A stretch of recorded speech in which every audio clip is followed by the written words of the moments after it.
Hello നമസ്കാരം. എല്ലാവർക്കും ജാഷി വയനാട് സ്റ്റോറീസിലേക്ക് ഹൃദയപൂർവ്വം സ്വാഗതം. കേൾക്കൂ കേട്ടുകൊണ്ടേയിരിക്കൂ, ഞാനും നിങ്ങളും നമ്മുടെ കഥകളും. നമ്മളിപ്പോൾ കേട്ടുകൊണ്ടിരിക്കുന്നത് മധുവിധുമായി മുൻപേ എന്ന നോവലിൻ്റെ 27ാമത്തെ അധ്യായമാണ്. എല്ലാവർക്കും ഒരിക്കൽ കൂടി നോവലിലേക്ക് ഹൃദയപൂർവ്വം സ്വാഗതം. സുപ്രീം കോടതിയിൽ പ്രാക്ടീസ് ചെയ്യുന്നു. ഡൽഹിക്കാരനാണേ. സങ്കോചമില്ലാതെ പിന്നെ രണ്ടുപേരും സംസാരിച്ചുകൊണ്ടേയിരുന്നു. രണ്ടാളും കമ്പനിയായോ? ഗായത്രിക്കുള്ള ലൈം ജ്യൂസുമായിട്ട് മൗഷ്മി വന്നു. കുറച്ച് നേരം ഞങ്ങൾ പഴയ ലോ കോളേജ് സ്റ്റുഡൻസായി ചേച്ചി, ചിരിച്ചുകൊണ്ട് ഗായത്രി പറഞ്ഞു. അത് നന്നായി. ഇടയ്ക്കൊക്കെ നമ്മൾ പഴയ കാലത്തേക്ക് ഒരു ഉല്ലാസയാത്ര പോകണം. മൗഷ്മി അപ്പോൾ തന്നെ സ്ഥലം വിട്ടു. എനിക്ക് ചിലപ്പോൾ അജിത്തിൻ്റെ ഒപ്പീനിയൻ ചില കേസുകളിൽ വേണ്ടി വരും. വിളിക്കുന്നതിൽ വിരോധമുണ്ടോ? ഗായത്രി ചോദിച്ചു. ഇല്ല. എങ്കിലും നമ്പർ തരും. അയാൾ ഫോൺ നമ്പർ പറഞ്ഞു കൊടുത്തു. താങ്ക്സ്. എന്തെങ്കിലും റെഫറൻസ് വേണമെങ്കിൽ എന്നെയും വിളിക്കാം. ഞാനൊരു ബ്രില്യൻറ്റ് ലോയറൊന്നും അല്ലെങ്കിലും തലനിറയെ കേസുകളാണ്. അവളെ തമാശ പോലെ പറഞ്ഞു. ആവശ്യം വന്നാൽ വിളിക്കാം. ആവശ്യമൊന്നും വന്നില്ലെങ്കിലും വിളിക്കുന്നേ. അപ്പോഴാണ് പോകാനായി ദേവികയും ജ്യോതിയും മൗഷ്മിയുടെ പിന്നാലെ വന്നത്. കൂടെ നിമ്മിമോളുണ്ടായിരുന്നു. ജേട്ടനെവിടെ? കിടക്കുകയാണോ? ഒന്ന് നോക്കട്ടെ. മൗഷ്മി റൂമിലേക്ക് പോകാനായി തിരിഞ്ഞു. കിടന്നോട്ടെ, ഞങ്ങൾ പോയി എന്ന് ഉണരുമ്പോൾ പറഞ്ഞാൽ മതി. ഒരു ദിവസം എല്ലാവരും കൂടി പാലക്കാടിന് വരണം, ദേവിക പറഞ്ഞു. നോക്കട്ടെ, മൗഷ്മി പറഞ്ഞു. നോക്കിയാൽ പോരാ, വരണം. ഗായത്രിയാണ് അത് പറഞ്ഞത്. അത് പറഞ്ഞ് നിമ്മിയുടെ കൗളുകളിൽ ഉമ്മയും കൊടുത്ത് ദേവികയും ഗായത്രിയും ജ്യോതിയും കാറിൽ കയറിപ്പോയി. മൗഷ്മിയും അജിത്തും അത് നോക്കി നിന്നു. ചിലരങ്ങനെയാണ്. മാരീഡ് ടു എ പ്രൊഫഷൻ എന്ന് കേട്ടിട്ടില്ലേ? നീയും ഗായത്രിയും അതിൻ്റെ ബെസ്റ്റ് എക്സാമ്പിളാണ്. ചിരിച്ചുകൊണ്ട് മൗഷ്മി പറഞ്ഞു. അജിത്തിന് അത് ഇഷ്ടപ്പെടില്ലെന്നാണ് അവൾ വിചാരിച്ചത്. അങ്ങനെയും ചിലർ ലോകത്ത് വേണ്ടയിടത്തി. അയാൾ ചിരിച്ചുകൊണ്ട് സ്റ്റെയർ കേസ് കയറി മുകളിലേക്ക് പോയി. ഒരു നെടുവീർപ്പോടെ മൗഷ്മി കുഞ്ഞിനെ ചേർത്ത് പിടിച്ചു. സമയം ഉച്ച കഴിഞ്ഞ് 2:30. മട്ടാഞ്ചേരിയിലുള്ള ഗോമസ് സർവീസ് സ്റ്റേഷനിലെ ചെറിയ ക്യാബിനുള്ളിൽ ഒരു ഫോൺ കോൾ പ്രതീക്ഷിച്ചിരിക്കുകയായിരുന്നു ഫെഡറിക്ക്. പെട്ടെന്നാണ് ഫെഡറിക്കിൻ്റെ മൊബൈൽ ബെല്ലടിച്ചത്. കാത്തിരുന്ന കോളായിരുന്നു അത്. ജെറിക്കും അൽഫോൺസിനും വേണ്ടി കോടതിയിൽ ഹാജരാവുന്ന advocate Sudheer Kumar. Hello. Frederick call എടുത്തു. സാക്ഷി വിസ്താരം മുഴുവൻ ഇന്നുകൊണ്ട് കംപ്ലീറ്റായി, സുധീർ കുമാർ പറഞ്ഞു. ഇന്നുകൊണ്ട് തീരുമെന്ന് വക്കീൽ പറഞ്ഞിരുന്നല്ലോ. ഇന്നുകൊണ്ട് തീർന്നില്ലെങ്കിൽ ഒരു ദിവസം കൊണ്ട് നീളുമെന്ന് എനിക്ക് സംശയമുണ്ടായിരുന്നു. അതെന്തായാലും വേണ്ടി വന്നില്ല. ഫെഡറിക്ക് അറിയാൻ കാത്തിരുന്നത് അതൊന്നും അറിയില്ല. അടുത്ത 22-ാം തീയതിയാണ് വിധി പറയാൻ മാറ്റിവെച്ചിരിക്കുന്നത്. അത് മനസ്സിലായതുപോലെ വക്കീൽ പറഞ്ഞു. ഭിത്തിയിൽ തൂക്കിയിട്ടിരുന്ന കലണ്ടറിലേക്ക് അറിയാതെ ഫെഡറിക്കിൻ്റെ കണ്ണുകൾ ഉയർന്നു. ഇന്ന് 9, 22-ന് ഇനി 13 ദിവസം കൂടി ബാക്കിയുണ്ട്. 13. അയാളൊന്ന് ഞെട്ടി. 22 എന്നല്ല സാർ പറഞ്ഞത്? കേട്ടത് തെറ്റായിരിക്കണേ എന്ന് ആഗ്രഹിച്ച് അയാൾ വീണ്ടും പ്രാർത്ഥിച്ചു. അതെ. എന്താ ഫെഡറിക്ക്? അയാളുടെ സ്വരത്തിലുണ്ടായിരുന്ന ഭീതി മനസ്സിലാക്കിയതുപോലെ സുധീർ കുമാർ ചോദിച്ചു. ഒന്നുമില്ല.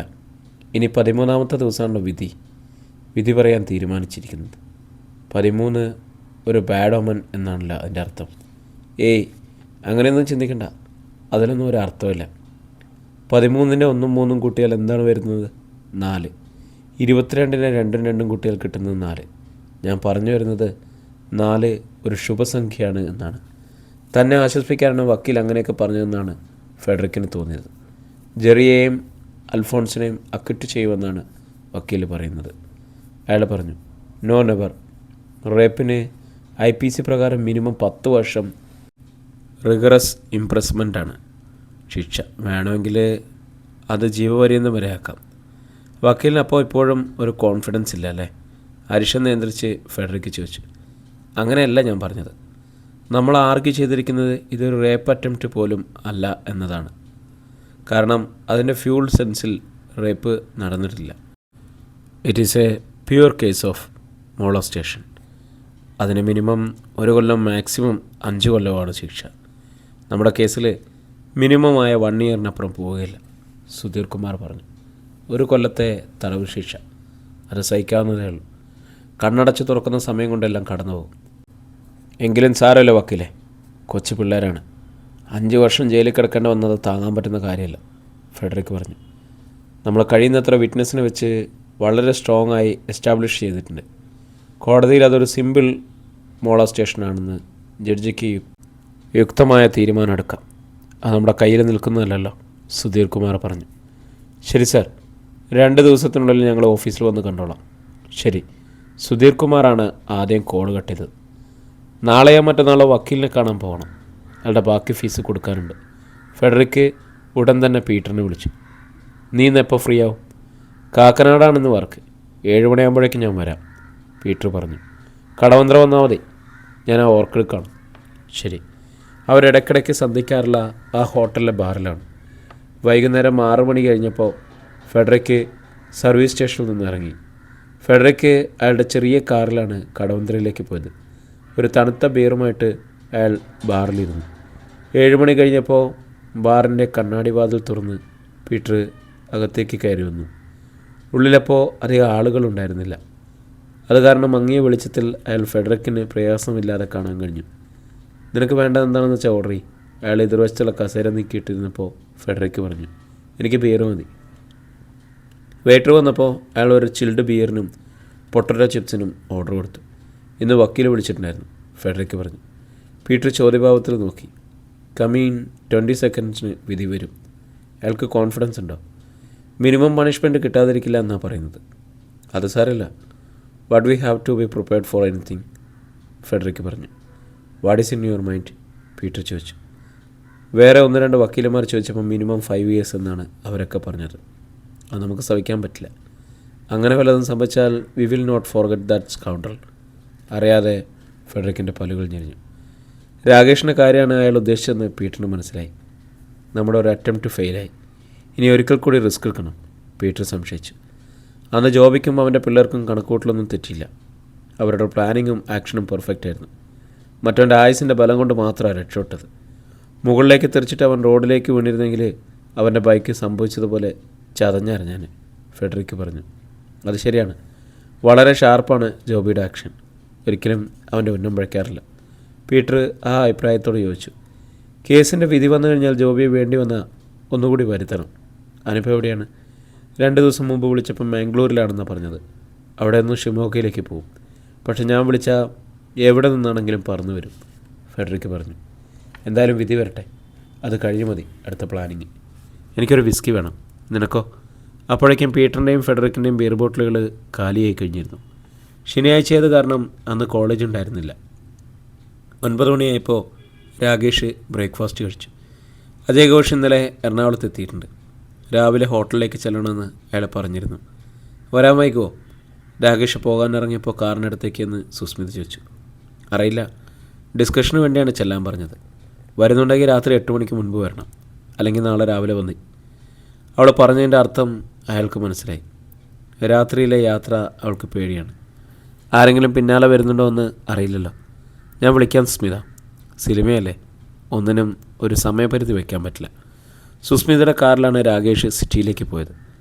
മറൈൻ ഡ്രൈവിലുള്ള ആ കൂറ്റൻ ഹോട്ടലിൻ്റെ പാർക്കിംഗ് ഏരിയയിൽ ചെന്ന് കാർ നിർത്തിയപ്പോൾ അലസമട്ടിൽ രാകേഷ് പിന്നിലേക്കൊന്ന് നോക്കി.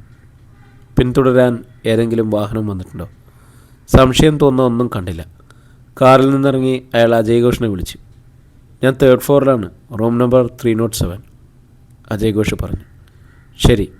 3ാമത്തെ നിലയിൽ ചെന്ന് 307 നമ്പർ മുറിയുടെ വാതിലിൽ മുട്ടിയപ്പോൾ അജയ് ഘോഷ് പെട്ടെന്ന് കതക് തുറന്നു.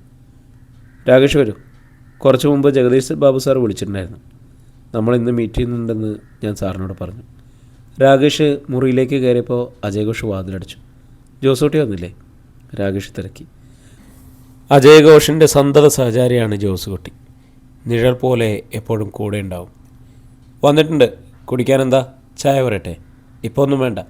അജയ് ഘോഷ് ചെന്ന് വിൻഡോ കട്ടൻ്റെ ഇരുവശത്തേക്ക് നീക്കിയിട്ട് ജനാല തുറന്നു. കടലിൽ നിന്നും മുറിയിലേക്ക് ഇളങ്കാറ്റ് കയറി വന്നു. രാകേഷിനെ ഞാനിന്ന് ക്ഷണിച്ചതിൻ്റെ പിന്നിൽ 2 കാരണങ്ങളുണ്ട്. ഒന്ന്, സ്റ്റോറി ഡിസ്കഷൻ. രണ്ടാമത്തത് ഒരു സർപ്രൈസാണ്. എതിർവശത്തെ കസേരയിൽ കൊണ്ട് അജയ് ഘോഷ് പറഞ്ഞു. എന്താ സർപ്രൈസ്? കൗതുകത്തോടെ രാകേഷ് അയാളെ നോക്കി. നമ്മുടെ ചന്ദ്രലേഖ എന്ന് വരുന്നുണ്ട്. ചന്ദ്രലേഖനെയോ? രാകേഷിന് മനസ്സിലായില്ല. നോവലിലെ നായികയാണ് ചന്ദ്രലേഖ. ചന്ദ്രലേഖയാകാൻ ഞാൻ കണ്ടുവച്ചിരുന്നത് ചാരുലത എന്ന പെൺകുട്ടിയാണ്. ഡൽഹി യൂണിവേഴ്സിറ്റിയിൽ ഭാരതീയ നൃത്തകലയിൽ റിസർച്ച് ചെയ്യുകയാണ് അവൾ. കേരള എക്സ്പ്രസ്സിൽ അവളിന്ന് വരുന്നുണ്ട്. പിക്കപ്പ് ചെയ്യാൻ റെയിൽവേ സ്റ്റേഷനിൽ പോയിരിക്കുകയാണ് ജോസുകുട്ടിയും പ്രൊഡക്ഷൻ കൺട്രോളർ പാലയന്ത്രനും. എങ്ങനെയാണ് ഈ ചാരുലതയെ അജയ് ഘോഷിന് പരിചയം? ഞാൻ വർക്ക് ചെയ്ത കഴിഞ്ഞ പടത്തിൽ ലൊക്കേഷൻ ചെറുകുരുത്തിയിലായിരുന്നു. അവളന്ന് കലാമണ്ഡലത്തിൽ എന്തോ ആവശ്യത്തിന് വന്നിട്ടുണ്ടായിരുന്നു. അന്ന് മനസ്സിൽ കുറിച്ചിട്ടതാണ് എൻ്റെ ഒരു രൂപം, എൻ്റെ ഒരു പടത്തിൽ. പക്ഷേ അഭിനയത്തിന് മുൻപരിചയമില്ലാത്തൊരു കുട്ടിയെ, അതും ഹീറോയിൻ, രാകേഷിന് സംശയം തോന്നി. അജയ് ഘോഷ് ചിരിച്ചു.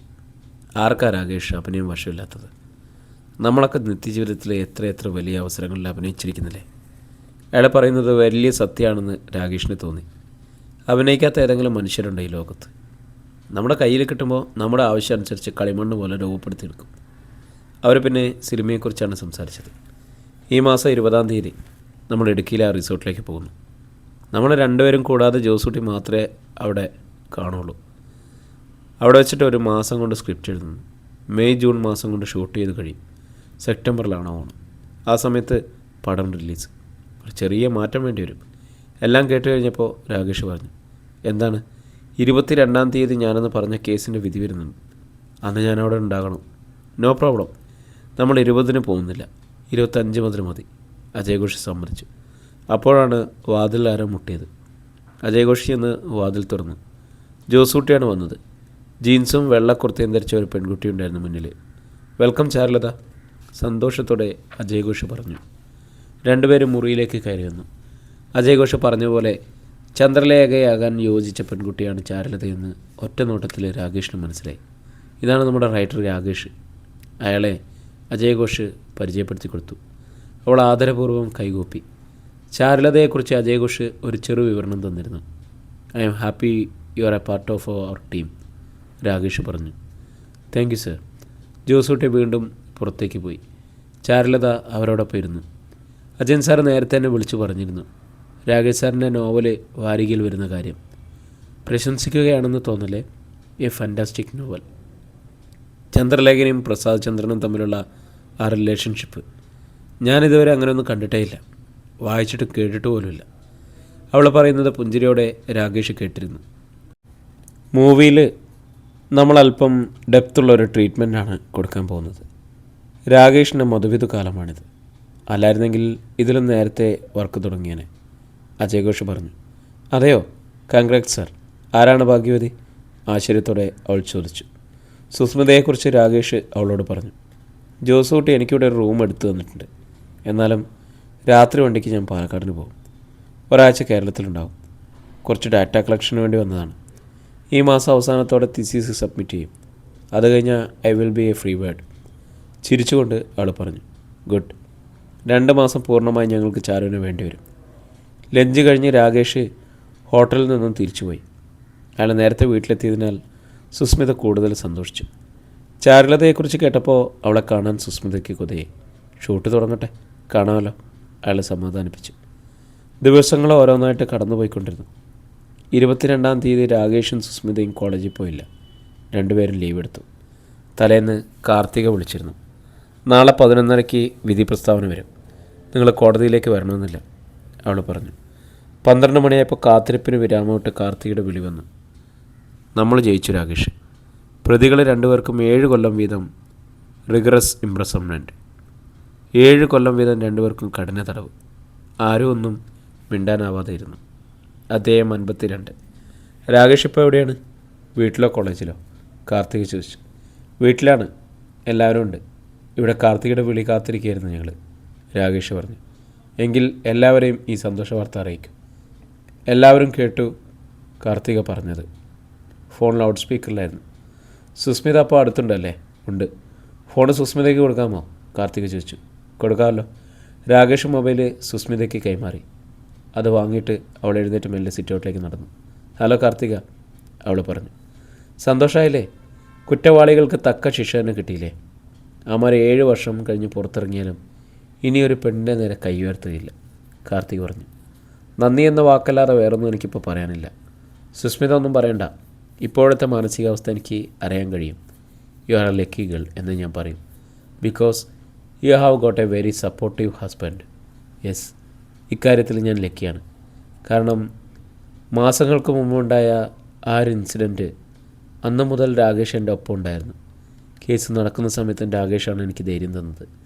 ഈ കേസുമായി കാർത്തികയെ ബന്ധപ്പെടുത്തിയത് പോലും രാകേഷാണ്. എന്തായാലും നമ്മൾ വിജയിച്ചല്ലോ. ഇനി വേറെ ഒന്നിനെക്കുറിച്ചും ചിന്തിക്കേണ്ട. സന്തോഷമായിരിക്കും. ഞാനിപ്പോൾ കോടതിയിലാണ്. ഇനി വേറെ ചില കാര്യങ്ങൾ കൂടി ചെയ്തു തീർക്കാനുണ്ട്. കാർത്തിക പറഞ്ഞു. ശരി, ഫോൺ രാകേഷിന് കൊടുക്കണോ? സുസ്മിത ചോദിച്ചു. വേണ്ട, ഞാൻ പിന്നെ വിളിച്ചോളാം. കാർത്തിക കോള് കട്ട് ചെയ്തു. സുസ്മിത സ്വീകരണ മുറിയിലേക്ക് മടങ്ങി.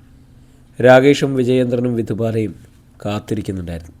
കാർത്തിക് എന്താണ് പറഞ്ഞത്? രാകേഷ് ആകാംക്ഷയോടെ അവളെ നോക്കി. ഒന്നുമില്ല, നമ്മൾ കേസിൽ ജയിച്ചതിൻ്റെ സന്തോഷം പറയാനായിരുന്നു, വേറൊന്നുമില്ല. അവൾ രാകേഷിൻ്റെ അടുത്ത് നിന്നിരുന്നു. പബ്ലിക് പ്രോസിക്യൂട്ടറെയും കാർത്തികയെയും നേരിൽ കണ്ട് താങ്ക്സ് പറയണം, രാകേഷ് പറഞ്ഞു. നിശ്ചയമായും പറയണം. നമുക്ക് വേണ്ടി അവരൊരുപാട് കഷ്ടപ്പെട്ടിട്ടുണ്ട്. വിജയേന്ദ്രൻ അതിനോട് പെട്ടെന്ന് യോജിച്ചു. ആൻറ്റി എന്തൊന്നും പറയാത്തത്? നിശബ്ദയായിരിക്കുകയായിരുന്ന ബാലയെ കണ്ട് സുസ്മിത ചോദിച്ചു. ഒന്നുമില്ല മോളെ, ഞാൻ ഭഗവാന് നന്ദി പറയായിരുന്നു. ഒത്തിരി നാളായി അനുഭവിച്ചുകൊണ്ടിരുന്ന ടെൻഷനെ ഇന്ന് അറുതി വന്നല്ലോ. ഇനി മനസമാധാനത്തോടെ കിടന്നുറങ്ങാം, അവൾ പറഞ്ഞു. കാർത്തികയ്ക്ക് ബാക്കി ഫീസ് കൊടുക്കണ്ടേ? പെട്ടെന്ന് ഓർമ്മ വന്നപ്പോൾ വിജയേന്ദ്രൻ ചോദിച്ചു. വേണം, വൈകുന്നേരം അവളുടെ ഓഫീസിലേക്ക് പോകണം, രാകേഷ് പറഞ്ഞു. ഞാനും വരാം, നമുക്കൊന്നിച്ച് പോകാം. അപ്പോഴാണ് സംവിധായകൻ അജയ് ഘോഷിൻ്റെ വിളി വന്നത്. അജയ് പറയൂ, രാകേഷ് കോളെടുത്തു. കേസിൻ്റെ വിധി ഇന്നാണെന്ന് രാകേഷ് പറഞ്ഞിരുന്നു. അതെ, വിധി വന്നു, നമ്മൾ ജയിച്ചു. രാകേഷ് അതേക്കുറിച്ച് അജയ് ഘോഷിനോട് പറഞ്ഞു. നന്നായി. ഇനി സ്ക്രിപ്റ്റ് എഴുതുമ്പോൾ വേറൊരു ചിന്തയും മനസ്സിനെ അസ്വസ്ഥമാക്കാൻ വരില്ലല്ലോ. വേറൊരു കാര്യം കൂടി പറയാൻ വേണ്ടിയാണ് ഞാൻ വിളിച്ചത്. എന്താണ്? സ്ക്രിപ്റ്റ് എഴുതാൻ നമ്മൾ ഉറുമ്പിയിലേക്ക് 25-ാം തീയതി പോകുന്നതിന് പ്ലാൻ ചെയ്തത്. അതിൽ ചെറിയൊരു മാറ്റം, അജയ് ഘോഷ് പറഞ്ഞു. നമ്മൾ ഒരാഴ്ച കൂടി കഴിഞ്ഞിട്ടേ പോകുന്നുള്ളൂ, അതായത് അടുത്ത മാസം 3-ാം തീയതി. നന്നായി. ഈ 31-ന് കോളേജ് അടയ്ക്കും. പിറ്റേന്ന് മുതൽ ഞാൻ ഫ്രീ ആണ്. രാകേഷിന് സന്തോഷമായി. ആ റിസോർട്ടിൽ ആകെ 10 റൂം മാത്രമേ ഉള്ളൂ. അതിൽ 5ഉം നമ്മൾ ഒരു മാസത്തേക്ക് ബുക്ക് ചെയ്യാൻ പോവുകയാണ്.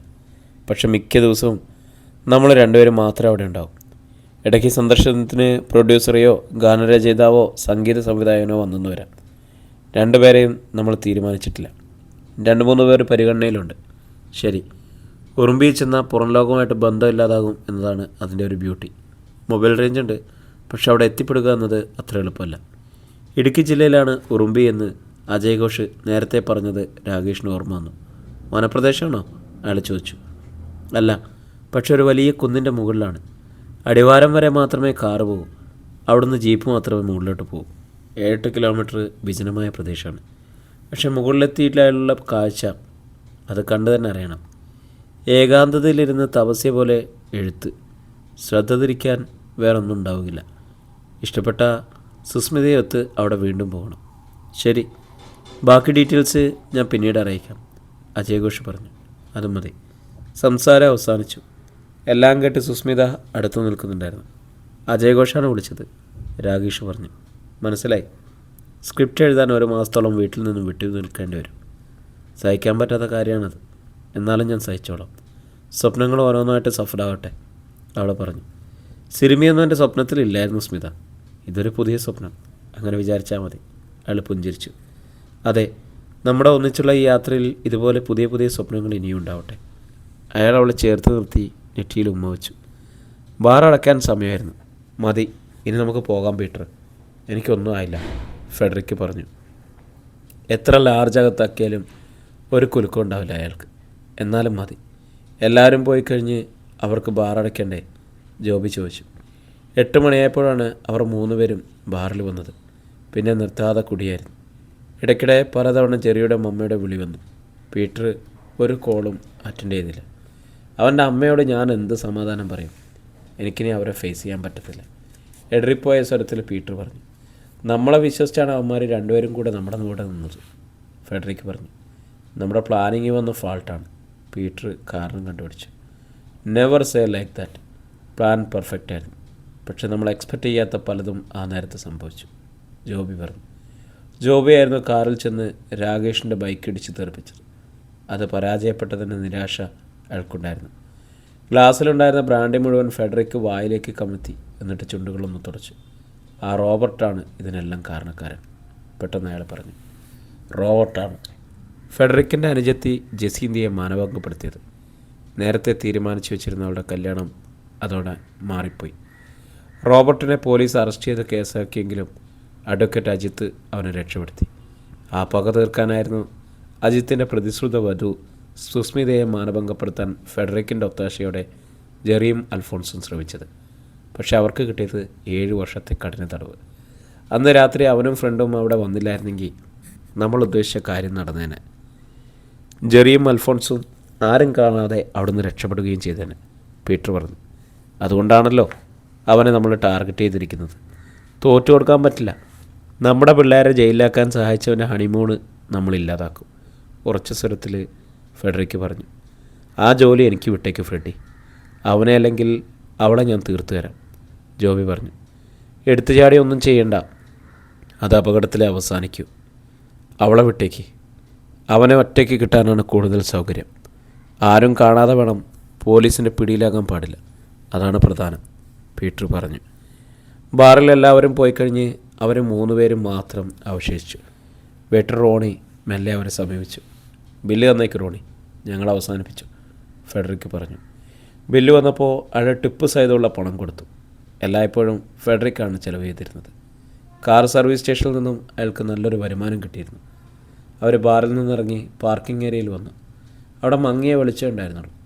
രാകേഷ് എപ്പോഴും നമ്മുടെ ഒബ്സർവേഷനിലുണ്ടായിരിക്കണം. We will get a perfect opportunity, I'm sure. Witness ഉണ്ടാവാൻ പാടില്ല, അത് വെരി വെരി ഇമ്പോർട്ടൻറ്റ്, ഫെഡറിക് പറഞ്ഞു. ഈ ജോബ് എനിക്ക് വിട്ടേക്ക് Freddy, I can handle this, Joby ആത്മവിശ്വാസത്തോടെ പറഞ്ഞു. How are you do going to? സംശയത്തോടെ പീറ്റർ ചോദിച്ചു. ഷർട്ടിൻ്റെ താഴത്തെ തുമ്പ് മെല്ലെ ഉയർത്തി. ജീൻസിൻ്റെ അരയിൽ തിരികിയിരുന്നൊരു പിസ്റ്റള് ജോബി എടുത്തു. കറുത്ത നിറമുള്ള ഒരു ചെറിയ കൈത്തോക്ക്, കളിപ്പാട്ടം പോലെ അയാളുടെ ഇടത് കൈയിലിരുന്നു. ഇടത് കൈയ്യനാണ് ജോബി. അടിക്കാനും ഇടിക്കാനും വെട്ടാനും ഇടത് കൈയാണ് അയാൾക്ക് വശം. ഫെഡറിക്ക് അത് വാങ്ങി പരിശോധിച്ചു. അത്യാവശ്യത്തിന് ഭാരമുള്ള ഉരുക്ക് നിർമ്മിതമായ ഒരു വിദേശി കൈത്തോക്കായിരുന്നത്. ഗുഡ്, ഒന്നും പഴയ്ക്കാതിരുന്നാൽ മതി, അയാളത് തിരിച്ചു കൊടുത്തു. എൻ്റെ ഇടത് കൈ എന്നെ ഒരിക്കലും നിരാശപ്പെടുത്തിയിട്ടില്ല മൈ ഫ്രണ്ട്. പുഞ്ചിരിയോടെ ജോബി ആ കൈത്തോക്ക് പഴയ സ്ഥാനത്തേക്ക് ഒളിപ്പിച്ചു. Okay, very good and good night. യാത്ര പറഞ്ഞ് ഫെഡറിക്ക് അയാളുടെ കാറിനടുത്തേക്ക് നടന്നു. Good night. പീറ്ററിൻ്റെ ബൈക്കിന് പിന്നിൽ ജോബി കയറി. ആദ്യം ബൈക്കും പിന്നാലെ കാറും ഹോട്ടലിൻ്റെ ഗേറ്റ് കടന്ന് പുറത്തേക്ക് പോയി. ബീച്ച് റോഡിലൂടെ വീട്ടിലേക്ക് പോകുമ്പോൾ ഫെഡറിക്ക് ആശങ്കാകുലനായിരുന്നു. ഇന്നൊരു ദിവസം എല്ലാവരിൽ നിന്നും ഒഴിഞ്ഞു നിൽക്കാൻ പറ്റുമായിരിക്കും, പക്ഷെ നാളെ ജെറിയുടെ മമ്മ എമിലിയെ അഭിമുഖീകരിക്കാൻ പറ്റില്ല. ജെറിയെ ശിക്ഷയിൽ നിന്നും രക്ഷപ്പെടുത്തണമെന്ന് എമിലി ആൻറ്റിക്ക് വാക്ക് കൊടുത്തതാണ്. അൽഫോൺസിന് മമ്മയും പപ്പയും ഇല്ലാത്തതുകൊണ്ട് അവൻ്റെ വീട്ടിൽ നിന്നും ചോദിക്കാൻ ആരും വരില്ല. ജസീന്ത പറഞ്ഞതാണ് ഒന്നിനും പോകണ്ടെന്ന്. പക്ഷെ അവളുടെ വാക്കുകൾ അവഗണിച്ചു. അഭിമാനിയായ ഏത് ആങ്ങളെയും അവഗണിക്കും, അല്ലെങ്കിൽ പിന്നെ ആണത്തമില്ലാതെ ജീവിക്കേണ്ടി വരും. വിധി വന്ന അന്ന് തന്നെ റോബർട്ട് സ്ഥലം വിട്ടതാണ്, അല്ലെങ്കിൽ കൊന്നുകളയുമെന്ന് അവനറിയാമായിരുന്നു. ഗോവയിൽ വെച്ച് ആരോ അവനെ കണ്ടെന്ന് പറയുന്നു. അവൻ തിരിച്ചു വരില്ല. ഒന്നാൾ എന്താണ് ഉണ്ടാവുക എന്ന് അവന് നല്ലതുപോലെ അറിയാം. വീട്ടുമുറ്റത്ത് കാറ് പാർക്ക് ചെയ്തിട്ട് ഫെഡറിക്ക് പടി കയറി ചെന്നു. ജസീന്തയാണ് വാതിൽ തുറന്നത്. അവളുടെ മുഖം കണ്ടപ്പോൾ തന്നെ കാര്യം അത്ര പന്തിയല്ലെന്ന് അവൾക്ക് മനസ്സിലായി. തോറ്റ് തൊപ്പിയിട്ട് വന്നിരിക്കുന്നു. അറിയാത്ത പണിക്ക് എന്തിനാ ഫ്രെഡി പോയത്? ഞാൻ അന്നേ പറഞ്ഞതൊന്നും വേണ്ടാന്ന്. എന്നിട്ടിപ്പോൾ ആ പാവം ജെറിയും അൽഫോൺസും ജയിലിൽ, അവൾ പറഞ്ഞു. ഫെഡറിക്കൊന്നും മിണ്ടിയില്ല. അവൾ കൂടുതലൊന്നും പറയാതെ അകത്തേക്ക് പോയി. അയാൾ ചെന്ന് ബെഡിലേക്ക് വീണു. ഇല്ല, തോറ്റു കൊടുക്കുകയില്ല. ഇതിനൊക്കെ പകരം വീട്ടാൻ കഴിഞ്ഞില്ലെങ്കിൽ പിന്നെ ഫ്രെഡി എന്തിനാണെന്ന് പറഞ്ഞ് ജീവിക്കണം. രാവിലെ ഗേറ്റിൽ ചെന്ന് പത്രം എടുത്ത് കൊണ്ടുവന്നപ്പോഴാണ് മാഷ്മി ആ പേജുകൾ വെറുതെ ഒന്ന് നിവർത്തി നോക്കിയത്. അകത്തെ പേജിലുള്ള ആ വാർത്ത കണ്ടപ്പോൾ അവൾക്ക് സംശയം തോന്നി. ഇത് സുസ്മിതയുടെ കേസിൻ്റെ വിധിയല്ലേ? പെൺകുട്ടിയെ മാനഭംഗം ചെയ്ത പ്രതികൾക്ക് 7 വർഷം കഠിന തടവ്. മുഴുവൻ വായിച്ചപ്പോൾ അത് സുസ്മിതയുടെ കേസ് തന്നെയാണെന്ന് അവൾക്ക് മനസ്സിലായി. വിധി വന്നത് അജിത്ത് അറിഞ്ഞു കാണുമല്ലോ. എന്നിട്ടും അതേക്കുറിച്ച് അവൻ പറഞ്ഞതേയില്ല. അജിത്ത് മുകളിലായിരുന്നു. പത്രം സിറ്റൗട്ടിലെ കസേരയിലേക്ക് ഇട്ടിട്ട് അവൾ കിച്ചണിലേക്ക് പോയി. ബ്രേക്ക്ഫാസ്റ്റ് തയ്യാറാക്കണം. ജേട്ടനും അജിത്തിനും വരുമ്പോൾ അത് കൊടുക്കണം. നിമിമോള് ഉറക്കമുണർന്ന് വരുമ്പോൾ അവളുടെ കാര്യങ്ങൾ നോക്കണം. ഡ്രസ്സ് ചെയ്യിച്ച് ഭക്ഷണം കൊടുത്ത് ഡേ കെയർ സെൻറ്ററിലേക്ക് പോകണം. അജിത്ത് ബ്രേക്ക്ഫാസ്റ്റ് കഴിക്കാൻ താഴേക്ക് വന്നപ്പോഴാണ് അവൾ ആ കാര്യം ചോദിച്ചത്. സുസ്മയുടെ കേസിൻ്റെ വിധി വന്നുവല്ലോ, പത്രത്തിലുണ്ട്. അജിത്ത് വെറുതെ മൂടിയതല്ലോ. നീ അറിഞ്ഞായിരുന്നു അത്? ഇന്നലെയാണ് വിധി വന്നത്. എന്നിട്ടെന്താ എന്നോട് പറയാത്തത്? അത്ര പ്രാധാന്യമുള്ള കാര്യമാണോ അത്? അല്ലേ? നമുക്ക് പരിചയമുള്ള കുട്ടിയല്ലേ സുസ്മിത. അവളെ അന്ന് ഹോസ്പിറ്റലിൽ കൊണ്ടുവന്നപ്പോൾ ജയേട്ടനാണ് അവളെ അറ്റൻഡ് ചെയ്തത്. ഏട്ടത്തിയോട് അക്കാര്യം പറയണമെന്ന് എനിക്ക് തോന്നിയില്ല, അതുകൊണ്ട് പറഞ്ഞില്ല. അല്ലാതെ പ്രത്യേകിച്ച് കാര്യകാരണങ്ങളൊന്നുമില്ല. 2 പേർക്ക് 7 വർഷം തടവ് അല്ലേ വിധിച്ചത്? നീ ആയിരുന്നെങ്കിൽ എന്ത് ശിക്ഷ കൊടുക്കായിരുന്നു? എൻ്റെ കോടതിയിലല്ല കേസിൻ്റെ വാദം നടന്നത്, അതുകൊണ്ടൊന്നും പറയാൻ പറ്റില്ല. അവളോടുള്ള ദേഷ്യം കാരണം നീ ആ പ്രതികളെ വെറുതെ വിട്ടേനെ. അയാളെ ചൊടിപ്പിക്കാനായി മോഷ്മി പറഞ്ഞു. എന്നെക്കുറിച്ച് അടുത്ത് അങ്ങനെയാണ് വിചാരിച്ചിരിക്കുന്നത്. സത്യം എന്ത് തന്നെയായാലും കോടതിയിൽ സമർപ്പിക്കപ്പെടുന്ന തെളിവുകൾ തന്നെയാണ് ഒരു ന്യായാധിപൻ പരിഗണിക്കുന്നത്. ഡിവിഷൻ ബെഞ്ച് പരിഗണിച്ച ഒരു കേസിൽ 4 ജഡ്ജിമാർ അനുകൂലിച്ചും ഒരാൾ വിയോജിച്ചുമാണ് ഒപ്പിട്ടതെന്ന് ഒരിക്കൽ വായിച്ചത് ഓർമ്മ വരുന്നു. തെളിവുകൾ ഓരോ ജഡ്ജിയും അദ്ദേഹത്തിൻ്റെ അറിവും പരിചയവും മാനസികാവസ്ഥയും വെച്ചാണല്ലോ വിലയിരുത്തുന്നത്. മോഷ്മി ചോദിച്ചു. അജിത്ത് അവളുടെ മുഖത്തേക്കൊന്ന് നോക്കി. രാവിലെ ഒരു തർക്കത്തിന് ഞാനല്ലേ അടുത്തി. ഒരു ഇഡ്ഡലി കൂടി തരും, ഇന്നത്തെ ചട്നിക്ക് ഒരു പ്രത്യേക രുചിയുണ്ട്. പുഞ്ചിരിയോടെ അവൾ ഒരു ഇഡ്ഡലി അയാളുടെ പ്ലേറ്റിലേക്ക് വെച്ചു കൊടുത്തു. അപ്പോഴാണ് കുളി കഴിഞ്ഞ് വേഷം മാറി ജയശങ്കർ വന്നത്. ജേട്ടൻ ഇന്നെപ്പോഴോ ഡ്യൂട്ടി? അയത്ത് ചോദിച്ചു. രാവിലെ. എന്തായത്ത്? ഒന്നുമില്ല, വെറുതെ. നിമ്മിമോളം ഉണർന്നില്ല ഇതുവരെ? ഇല്ല, വിളിച്ചുണർത്തുന്നില്ല, താനേ ഉണർന്നു വരട്ടെ, അല്ലെങ്കിൽ അവൾക്കൊരു ഉന്മേഷം കാണില്ല, മോഷ്മി പറഞ്ഞു. പതിവ് സമയത്ത് തന്നെ അജിത്ത് കോടതിയിലേക്ക് പോയി. അതിനുശേഷമാണ് സുസ്മിയുടെ കേസിൻ്റെ വിധി വന്ന വാർത്ത അവൾ ജയശങ്കറോട് പറഞ്ഞത്. അവൻ്റെ കോടതിയിൽ നിന്നും ആ കേസ് മാറിയത് നന്നായി, ഇല്ലെങ്കിൽ പല വിമർശനങ്ങളും വന്നേനെ. ജയശങ്കർ ആശ്വസിച്ചു. അതെ. അപ്പോഴേക്ക് നിമ്മിമോള് ഉണർന്ന് എഴുന്നേറ്റ് വന്നു. അജിത്തങ്ങൾ പോയോ? വന്നവാടെ അവൾ ചോദിച്ചു. പോയല്ലോ, മോൾ ഉറക്കമായിരുന്നില്ലേ? മോഷ്മി ചോദിച്ചു. നിമ്മി വിഷണ്ണയായി നിന്നു. എന്താ മോളെ? ജയശങ്കർ ചോദിച്ചു. എനിക്ക് ഉമ്മ കിട്ടിയില്ല. അജിത്ത് എന്നും കോടതിയിലേക്ക് പോകുമ്പോൾ അവളുടെ കവളിൽ ഒരു ഉമ്മ കൊടുക്കുമായിരുന്നു. മോഷ്മിയും ജയശങ്കറും പരസ്പരം നോക്കി. സാരല്ല, അജിത്തങ്ങൾ വരുമ്പോൾ രാവിലത്തെ ഉമ്മ കൂടി തരും കേട്ടോ. ഒരു വിധത്തിൽ അവളുടെ മുഖം തെളിഞ്ഞു. ശരി, ഞാൻ പോയിട്ട് വരാം. ജയശങ്കർ യാത്ര പറഞ്ഞ് ഹോസ്പിറ്റലിലേക്ക് പോയി. അന്ന് നല്ല തിരക്കുള്ള ദിവസമായിരുന്നു അയാൾക്ക്. OPയിൽ ഡ്യൂട്ടി കഴിഞ്ഞപ്പോൾ ഉച്ചയ്ക്ക് 1:30 മണി കഴിഞ്ഞു. സൈലൻ്റാക്കി വെച്ചിരുന്ന മൊബൈൽ എടുത്ത് നോക്കിയപ്പോൾ ഒരേ നമ്പറിൽ നിന്നും 2 മിസ് കോളുകൾ വന്ന് കിടപ്പുണ്ട്. പരിചയമില്ലാത്ത നമ്പറായിരുന്നു അത്. ജയശങ്കർ ആ നമ്പറിലേക്ക് തിരിച്ചു വിളിച്ചു. ചിലപ്പോൾ ഏതെങ്കിലും പേഷ്യൻ്റ് ആണെങ്കിലോ? ജയശങ്കർ സാറല്ലേ ഇത്? ഒരു സ്ത്രീയാണ് കോൾ എടുത്തത്. അതെ, അന്നമ്മ സിസ്റ്റർ സാറേ. അറിയാതെ അയാളൊന്നും ഞെട്ടി. പണ്ട് ബീച്ച് ഹോസ്പിറ്റലിൽ ഒപ്പം ജോലി ചെയ്തിരുന്ന നേഴ്സാണ്. വളരെ കാലത്തിന് ശേഷം വീണ്ടും വിളിക്കുന്നതിൽ ഒരു അപായ സൂചനയുണ്ട്. എന്താ സിസ്റ്ററെ? ജയശങ്കർ ചോദിച്ചു.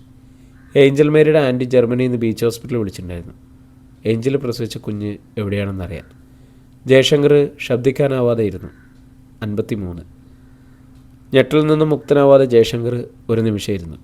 നിമ്മിമോളെ കണ്ടുപിടിക്കാൻ അവളുടെ അമ്മയുടെ ആൻറ്റി ഇറങ്ങിത്തിരിച്ചിരിക്കുന്നു. പക്ഷേ ഏഞ്ചലും കുഞ്ഞും അവളുടെ പ്രസവത്തോടെ മരിച്ചുപോയി എന്നാണല്ലോ അവരോട് ഞാൻ പറഞ്ഞത്. കുറ്റബോധത്തോടെ അയാൾ അന്നമ്മ സിസ്റ്ററോട് പറഞ്ഞു. കുഞ്ഞ് മരിച്ചിട്ടില്ലെന്ന് അവരറിഞ്ഞു കഴിഞ്ഞു. ഇന്നലെ എന്നെ വിളിച്ചിരുന്നു. അടുത്ത മാസം ജർമ്മനിയിൽ നിന്നും അവർ വരുന്നുണ്ട്, അന്നമ്മ സിസ്റ്റർ അറിയിച്ചു. നെഞ്ചിലേക്ക് ഊക്കോടെ ഇടികിട്ടിയതുപോലെ ജയശങ്കർ ശ്വാസം നിലച്ചിരുന്നു പോയി. എങ്ങനെയാണ് അവരതറിഞ്ഞത്? കഴിഞ്ഞ മാസം അവളുടെ ആൻറ്റി സാൻഡ് ബീച്ച് ഹോസ്പിറ്റലിലേക്ക് വിളിച്ചിട്ടുണ്ടായിരുന്നു. ഏഞ്ചലിനെ കല്ലറ സന്ദർശിക്കാൻ വേണ്ടിയാണെന്നും അവളെയും കുഞ്ഞിനെയും അടുക്കിയ സ്ഥലം എവിടെയാണെന്നും അറിയാൻ വേണ്ടിയാണെന്നും പറഞ്ഞു. ഏഞ്ചലിനെ അഡ്മിറ്റ് ചെയ്ത വർഷവും മാസവും പറഞ്ഞു കൊടുത്തപ്പോൾ അവർ ഹോസ്പിറ്റലിൻ്റെ റെക്കോർഡ് പരിശോധിച്ചിട്ടാണ് പറഞ്ഞത് കുഞ്ഞ് മരിച്ചിട്ടില്ലെന്ന്. എന്നിട്ട് അന്ന് ഏഞ്ചലിനെ അഡ്മിറ്റ് ചെയ്ത സൂസന്ന ഡോക്ടറുടെ നമ്പർ ഹോസ്പിറ്റലിൽ നിന്ന് അവർക്ക് ആ സ്ത്രീ കൊടുത്തു. ഇന്നലെ സൂസന്ന ഡോക്ടർ എന്നെ വിളിച്ചപ്പോഴാണ് ഞാനിതൊക്കെ അറിയുന്നത്. ഡോക്ടർ എന്താണ് പറയുന്നത്? ഉയരുന്ന നെഞ്ചിടിപ്പോടെ ജയശങ്കർ ചോദിച്ചു. ഏഞ്ചലിനെ അവകാശികളാരും ഇല്ലാത്തതിനാൽ മുനിസിപ്പൽ ശ്മശാനത്തിലാണ് അടക്കിയതെന്നും കുഞ്ഞിനെ ജയശങ്കർ ഡോക്ടറും അന്നമ്മ നഴ്സും കൂടി ഏതോ ഓർഫനേജിൽ ഏൽപ്പിച്ചിട്ടുണ്ടെന്നാണ് സൂസന്ന ഡോക്ടർ പറഞ്ഞത്. പിടിവീണ് കഴിഞ്ഞെന്ന് ജയശങ്കറിന് മനസ്സിലായി. ഏത് ഓർഫനേജിലാണ് കുഞ്ഞിനെ ഏൽപ്പിച്ചതെന്ന് അറിയാനാണ് സൂസമ്മ ഡോക്ടർ വിളിച്ചത്. ഞാൻ പറഞ്ഞു, അടിമാലിയിലുള്ള അമല കോൺവെൻറ്റ് മഠത്തിലെ സിസ്റ്റർ ഗബ്രിയേലയാണ് ഏൽപ്പിച്ചതെന്ന്. ജയശങ്കർ ഡോക്ടറുടെ നമ്പർ അറിയാമെന്ന് ചോദിച്ചു. ഞാൻ പറഞ്ഞില്ലെന്ന്. ആ സ്ത്രീ ചെന്നാലും ആ കുഞ്ഞിനെ കിട്ടിയെന്ന് വരത്തില്ല. ഇതിനോടകം ആരെങ്കിലും ദത്തെടുത്ത് കൊണ്ടുപോയി കാണും. എൻ്റെ നമ്പർ ഒരു കാരണവശാലും ആർക്കും കൊടുക്കരുത്. ഇല്ല സാറേ, അതുകൊണ്ടല്ലേ എനിക്കറിയില്ലെന്ന് പറഞ്ഞത്. പോലീസ് കേസുണ്ടായ ഈ വയസ്സാങ്കാലത്ത് അതിൻ്റെ പുറകെ നടക്കാൻ വയ്യ. സാർ ഇതൊന്നും അറിഞ്ഞില്ലെന്ന് വിചാരിച്ചിരുന്നാൽ മതി കേട്ടോ. അറിഞ്ഞ കാര്യം ഞാൻ പറഞ്ഞതേ ഉള്ളൂ. ശരി സിസ്റ്ററെ. കോള് കട്ട് ചെയ്തിട്ട് മരവിപ്പ് മാറാതെ ജയശങ്കർ ഇരുന്നു.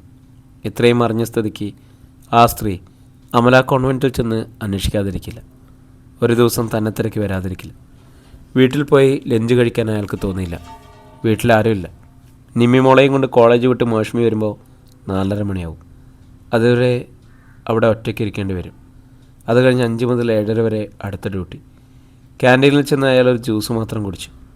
മൗഷ്മിയെ വിളിച്ച് ഇക്കാര്യം പറഞ്ഞാലോ എന്ന് പലവട്ടം ചിന്തിച്ചെങ്കിലും വേണ്ടാന്ന് വെച്ചു. അവൾ പേടിച്ചു പോകും, പിന്നെ ക്ലാസ് എടുക്കാൻ പറ്റിയെന്ന് വരില്ല. ഡ്യൂട്ടി കഴിഞ്ഞ് വിശ്രമിക്കാനുള്ള മുറിയിൽ ചെന്ന് ജയശങ്കർ അല്പനേരം കിടന്നു. അന്നമ്മ സിസ്റ്റർ തന്നെ നമ്പർ അറിയില്ലെന്ന് പറഞ്ഞെങ്കിലും ഏഞ്ചലിൻ്റെ ആൻറ്റി അത് കണ്ടുപിടിക്കും. അമല കോൺവെൻറ്റ് ചെല്ലുമ്പോൾ കിട്ടാതിരിക്കില്ല. താനാണ് നിമ്മിയെ കൊണ്ടുപോയതെന്നറിയും. ഒരു ദിവസം അവർ വീട്ടിൽ വരും. ഏഞ്ചലിൻ്റെ പിതൃ സഹോദരിയാണ് ജർമ്മനിയുള്ള റോസ്ലിൻ ആൻറ്റി.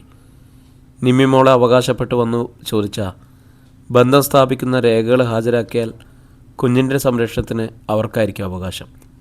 അന്നത്തെ ഡ്യൂട്ടി ഒരു വിധത്തിൽ തീർത്ത് ജയശങ്കർ വീട്ടിലെത്തിയപ്പോൾ 8 മണിയായി. മോളെവിടെ? വാതിൽ തുറന്നു കൊടുത്ത മൗഷ്മിയോട് അയാൾ ചോദിച്ചു. ഇന്ന് നേരത്തെ ഉറങ്ങി. ഒന്നും പറയാതെ അയാൾ ബെഡ്റൂമിലേക്ക് ചെന്നു. ബ്രീഫ് കേസ് മേശപ്പുറത്ത് വെച്ചിട്ട് ബെഡിലിരുന്നു കൊണ്ട് നിമ്മിയോളുടെ മുഖത്തേക്ക് നോക്കി. ശാന്തമായി ഉറങ്ങുകയായിരുന്നു കുഞ്ഞ്. ഫാനിൻ്റെ കാറ്റിൽ അവളുടെ മുടി ചെറുതായിട്ട് ഇളകുന്നുണ്ടായിരുന്നു. ജയശങ്കറിൻ്റെ പതിവില്ലാത്ത പ്രവൃത്തി കണ്ട് മൗഷ്മി ഒന്ന് അമ്പരന്നു. എന്താ ചേട്ടാ? അയാൾ മറുപടി പറഞ്ഞിട്ടില്ല. കണ്ടിട്ടില്ലാത്ത പോലെ എന്തിനാ കുഞ്ഞിനെ ഇങ്ങനെ നോക്കുന്നത്? അവൾക്ക് മനസ്സിലായില്ല. മോളിനെ എത്ര നാൾ നമ്മളെ കൂടെ കാണുമെന്നറിയില്ല, അയാൾ പറഞ്ഞു. മൗഷ്മി ഞെട്ടി. എന്താണ് ചേട്ടൻ ഈ പറയുന്നത്? മോൾ എവിടെ പോകുന്ന? അവൾ ചോദിച്ചു.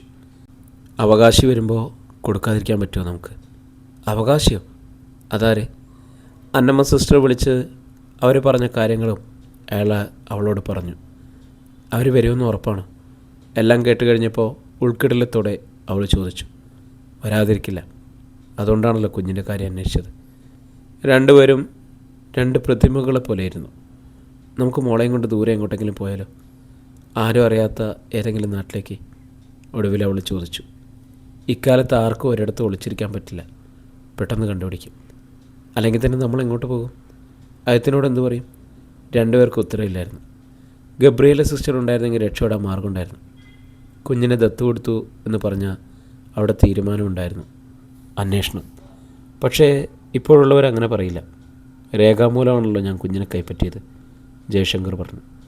നിമ്മി മോളെ നഷ്ടപ്പെടുന്ന കാര്യം എനിക്ക് ചിന്തിക്കാൻ പോലും വയ്യ ചേട്ടാ.